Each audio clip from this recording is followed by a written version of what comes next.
Mga mahal na kapatid, ako po si kapatid na Rad Bruno, isang tagapangasiwa na pinagtiwalaan ng ating tagapamahalang pangkalahatan ng mga siwa po dito sa distrito ng Western Canada. On behalf of all the brethren here sa distrito ng Western Canada, binabati po namin kayong lahat dyan na nagrarally para sa ating religious freedom, para sa tunay na justice.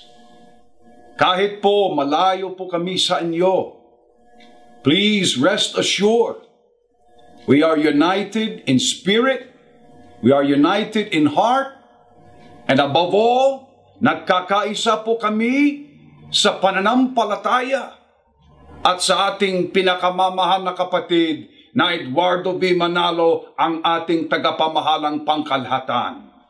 We wish we could go there and be with you para maipakita natin ang ating pagkakaisa